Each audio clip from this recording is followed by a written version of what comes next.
જય હિન્દ વિદ્યાર્થી મિત્રો, આજ અમને જલધારા મેમ 7મા ધોરણના વિદ્યાર્થીને પ્રવૃત્તિ કરવા લાવ્યા છે. તને ખબર છે આજ જલધારા મેમ આપણે કઈ નવી પ્રવૃત્તિ કરાવવાના છે? મેડમ આપણે નવી નવી પ્રવૃત્તિ કરાવતા જોઈએ છે. મને તો આઈડિયા જ નથી આજે કઈ નવી પ્રવૃત્તિ કરાવવાના છે. એક મિનિટ, મને ખબર છે. આજે જલધારા મેડમ આપણને ધોરણ 7માં વિજ્ઞાનમાં પાઠ 8ની વનસ્પતિમાં પ્રજનનની પ્રવૃત્તિ માટે અહીંયા લાવ્યા છે. એમાં વળી શું કરવાનું હશે? એ કઈ રીતે? ચાલો હવે આપણે પ્રવૃત્તિ દ્વારા જાણકારી મેળવીએ. હા, બધા જ મિત્રો પાસે બીજ છે, તેની મદદથી આપણે નવો છોડ ઉત્પન્ન કરી શકીએ છીએ. મારા મિત્રો પાસે ગુલાબની ડાળી, ઘનવેલની ડાળી, નાગરવેલની ડાળી, જેનેથી નવો છોડ ઉત્પન્ન કરી શકીએ છીએ, એટલે કે કલિકા સર્જન વડે નવો છોડ સર્જી શકીએ છીએ. એમની પાસે એવો કયો વિશેષ છોડ હશે? મારી પાસે છે પાનફૂટી. આ છે પર્ણકિનારી. પર્ણકિનારી પરથી નવા છોડનું સર્જન થાય છે. તને ખબર છે વનસ્પતિમાં પ્રજનનની મુખ્ય 2 રીતો છે? હા, લિંગી પ્રજનન અને અલિંગી પ્રજનન. લિંગી પ્રજનન એટલે કે બીજ દ્વારા નવો છોડ ઉત્પન્ન થવો, અને અલિંગી પ્રજનન એટલે શું? હા, મને ખબર છે.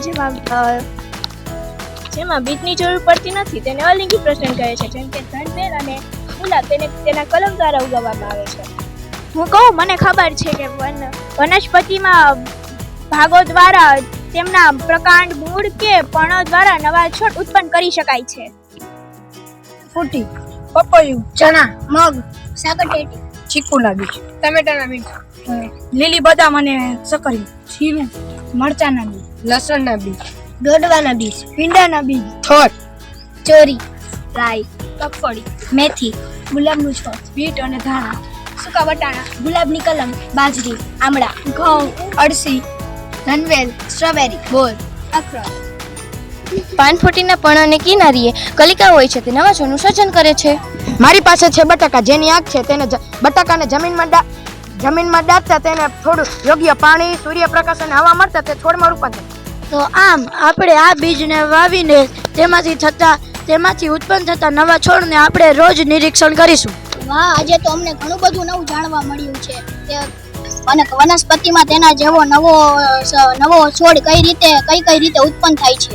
આ પ્રવૃત્તિ દ્વારા આપણને ઘણી સારી એવી વનસ્પતિ વિશે જાણકારી મળી, જેની મદદથી આપણે આપણા ઘરે પણ કિચન ગાર્ડન બનાવી શાકભાજી, ડુંગળી, ટમેટા વગેરે ઉગાડી શકીએ છીએ.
ત્યાં પ્રવૃત્તિ માત્ર જાણકારી ન હતી, પરંતુ આપણે થોડો પ્રકૃતિ સાથે સમય ગાળ્યો.